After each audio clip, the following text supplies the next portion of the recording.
নমস্কাৰ মই ঋতুৰাজ টাইম 8ৰ দৰ্শকসকলৰ বাবে এই মুহূৰ্তত লৈ আহিছোঁ এটা ডাঙৰ খবৰ। অৱশেষত ভাৰতৰ ওচৰত সেও মানিলে পাকিস্তানে। পাকিস্তানৰ প্ৰধানমন্ত্ৰীয়ে উল্লেখ কৰিছে যে আমি যুদ্ধ বিচৰা নাই, আমি ভাৰতৰ সৈতে শান্তি আলোচনা বিচাৰিছোঁ। এই মন্তব্য ইতিমধ্যে পাকিস্তানৰ প্ৰধানমন্ত্ৰীগৰাকীয়ে কৰিছে।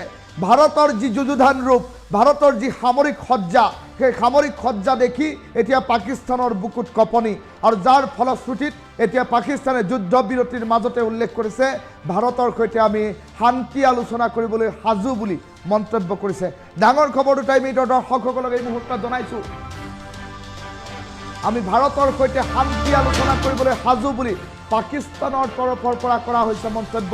পাকিস্তানৰ প্ৰধানমন্ত্ৰী শ্বাহবাজ শ্বৰীফে এই মন্তব্য কৰা পৰিলক্ষিত হৈছে, যি মন্তব্যৰ পাছতে দুয়োখন দেশৰ মাজতে আৰম্ভ হৈছে আলোচনা। অৱশেষত ভাৰতৰ ওচৰত সেও মানিলে পাকিস্তানে, আৰু ভাৰতৰ যুযুধান ৰূপ দেখি, ভাৰতৰ শক্তি দেখি পাকিস্তানে এতিয়া আওপকীয়াকৈ স্বীকাৰ কৰিছে পৰাজয়।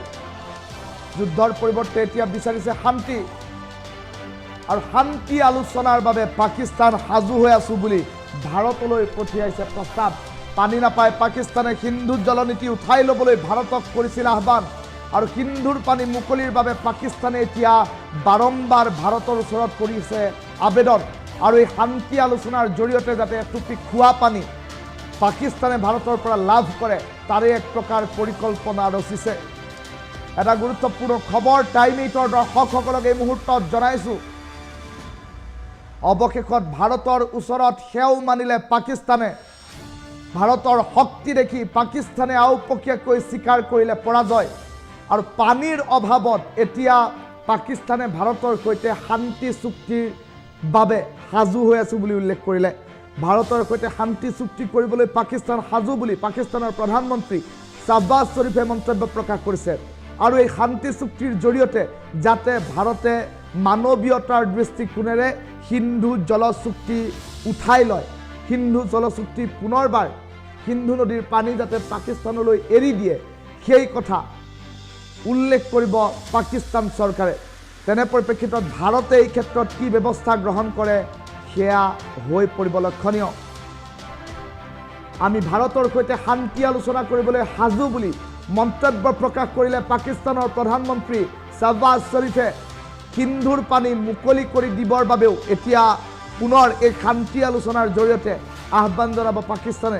ইতিমধ্যে কেইবাবাৰো সিন্ধুৰ জলনীতি উঠাই ল'বলৈ, সিন্ধু জলনীতি যি বাতিল কৰা হৈছিল, সিন্ধুৰ পানী যি পাকিস্তানলৈ বন্ধ কৰি দিয়া হৈছিল, সেই পানী ভাৰতে পুনৰবাৰ পাকিস্তানক প্ৰদান কৰিব লাগে বুলি বাৰম্বাৰ অনুৰোধ কৰি অহাৰ পাছত এইবাৰ শান্তি আলোচনাৰ জৰিয়তে এই দাবীসমূহেই প্ৰাথমিকভাৱে উল্লেখ কৰিব পাকিস্তানে ভাৰতৰ ওচৰত। এটা গুৰুত্বপূৰ্ণ খবৰ এই মুহূৰ্তত টাইম 8ৰ দৰ্শকসকলক জনাই আছোঁ। সিন্ধুৰ পানী পুনৰ মুকলি কৰি দিবৰ বাবে আহ্বান জনাইছে পাকিস্তানে, আৰু তাৰ মাজতে দেখিবলৈ পোৱা গৈছে আমি ভাৰতৰ সৈতে শান্তি আলোচনা কৰিবলৈ সাজু। অৱশেষত ভাৰতৰ সামৰিক সজ্জাৰ ওচৰত হাৰ মানিলে পাকিস্তানে। যি সময়ত দেখিবলৈ পোৱা গ'ল পেহেলগামত এটা নাৰকীয় কাণ্ড সংঘটিত হ'ল 22 এপ্ৰিলত। 22 এপ্ৰিলত পেহেলগামত সংঘটিত নাৰকীয় কাণ্ডৰ পাছত সম্প্ৰতি দেখিবলৈ পোৱা গৈছে এতিয়া ভাৰত আৰু পাকিস্তানৰ মাজৰ সম্পৰ্ক যথেষ্ট স্পৰ্শকাতৰ, আৰু তেনে পৰিপ্ৰেক্ষিতত ভাৰতে পাকিস্তানৰ বিৰুদ্ধে কেতবোৰ যাৱতীয় ব্যৱস্থা গ্ৰহণ কৰিছে। পাকিস্তানৰ বিৰুদ্ধে ব্যৱস্থা গ্ৰহণ কৰি সন্ত্ৰাসবাদ উৎখাত কৰাৰ কথা বাৰম্বাৰ দেশৰ প্ৰধানমন্ত্ৰী নৰেন্দ্ৰ মোদীয়ে উল্লেখ কৰি আহিছে।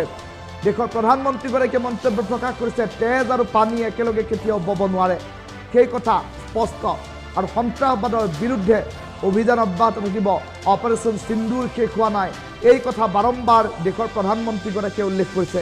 দেশৰ প্ৰধানমন্ত্ৰীগৰাকীয়ে এই কথা উল্লেখ কৰাৰ পাছত দেশৰ প্ৰতিৰক্ষা মন্ত্ৰীগৰাকীয়েও এই কথা কালিৰ দিনটোত সীমান্তত উপস্থিত হৈ পুনৰ দোহাৰা পৰিলক্ষিত হ'ল। আৰু তেনে পৰিপ্ৰেক্ষিতত দেখিবলৈ পোৱা গৈছে যদিও যুদ্ধ বিৰতিত আছে ভাৰতীয় সেনা, যুদ্ধ বিৰতিত থাকিও কিন্তু ভাৰতীয় সেনাই যুযুধান ৰূপটো এৰি দিয়া নাই, ভাৰতীয় সেনাই সমৰ সজ্জা খুলি থোৱা নাই। তেনে পৰিপ্ৰেক্ষিতত পাকিস্তানৰ বিৰুদ্ধে ভাৰতে তৎপৰ ভূমিকা অৱলম্বন কৰিব বুলি দেশৰ প্ৰধানমন্ত্ৰীগৰাকীয়েও বাৰম্বাৰ উল্লেখ কৰিছে। আৰু পাকিস্তানে যদি এটাও কুটাঘাত সংঘটিত কৰে ভাৰতৰ ভূমিত, তেনেহ'লে পাকিস্তানৰ বিৰুদ্ধে এয়া যুদ্ধ বুলি গণ্য কৰি পৰিস্থিতি ভয়াৱহ কৰি তুলিব ভাৰতে। এই কথা দেশৰ প্ৰধানমন্ত্ৰীগৰাকীয়ে উল্লেখ কৰিছে আৰু দেশৰ প্ৰধানমন্ত্ৰী নৰেন্দ্ৰ মোদীয়ে যিকোনো মুহূৰ্তত যে পাকিস্তান উৰাই দিয়াৰ পৰিকল্পনা ৰচিব পাৰে সেই কথা পাকিস্তান চৰকাৰে মৰ্মে মৰ্মে উপলব্ধি কৰে। যাৰ ফলশ্ৰুতিত এতিয়া পাকিস্তানৰ প্ৰধানমন্ত্ৰী শ্বাহবাজ শ্বৰীফে মন্তব্য প্ৰকাশ কৰিছে যে আমি পাকিস্তানৰ জনতাই পাকিস্তানৰ চৰকাৰে ভাৰতৰ সৈতে শান্তি চুক্তি বিচাৰিছোঁ, শান্তি আলোচনাত বহিবলৈ আমি সাজু হৈ আছোঁ, ভাৰতে যদি অনুমতি প্ৰদান কৰে আমি শান্তি আলোচনালৈ যাম, এনে কেতবোৰ কথা উল্লেখ কৰিছে। আৰু তাৰ সমান্তৰালকৈ দেখিবলৈ পোৱা গৈছে পাকিস্তানে ভাৰতৰ পৰা সিন্ধু নদীৰ পানী বিচাৰিব, কিয়নো ইতিমধ্যে পেহেলগাম কাণ্ডৰ পাছতেই প্ৰথমখন CCSৰ বৈঠকত দেশৰ প্ৰধানমন্ত্ৰীগৰাকীৰ সিদ্ধান্ত যে সিন্ধু জলনীতি বাতিল হ'ব লাগে, সিন্ধু নদীৰ এটোপাল পানীও পাকিস্তানক ব্যৱহাৰ কৰিবলৈ দিয়া নহ'ব, কিয়নো মানৱীয়তাৰ খাতিৰত 1960 চনৰ পৰাই ব্যৱহাৰ কৰিবলৈ দি থকা হৈছে সিন্ধু নদীৰ পানী। সিন্ধু নদীৰ 70% পানী কৈলাশ পৰ্বতৰ মাজেৰে পাকিস্তানলৈ বৈ যোৱা এই নদীখন 70% পানী পাকিস্তানক ব্যৱহাৰ কৰিবলৈ দিয়া হৈছিল। আৰু তেনে পৰিপ্ৰেক্ষিতত পাকিস্তানে ভাৰতৰ পানী খাই ভাৰতৰ ওপৰতেই আক্ৰমণ চলোৱাৰ বাবে এতিয়া সিন্ধু নদীৰ পানী ভাৰতৰ কাম কাজত ব্যৱহাৰ কৰা হ'ব, পাকিস্তানক ইয়াৰ এটোপাল পানীও দিয়া নহ'ব বুলি দেশৰ প্ৰধানমন্ত্ৰীগৰাকীয়ে এই মন্তব্য কৰাৰ পাছত পানীত হাঁহ নচৰা অৱস্থা হৈছে পাকিস্তানৰ। যাৰ ফলশ্ৰুতিত পাকিস্তানৰ প্ৰধানমন্ত্ৰীগৰাকীয়ে এতিয়া দেখিবলৈ পোৱা গৈছে শান্তি চুক্তিৰ বাবে আহ্বান জনাইছে আৰু এই শান্তি আলোচনাৰ জৰিয়তে পাকিস্তানৰ প্ৰধানমন্ত্ৰীয়ে বিচাৰিব সিন্ধু নদীৰ পানী, সিন্ধু নদীৰ পানী ভাৰতৰ পৰা বিচাৰিব।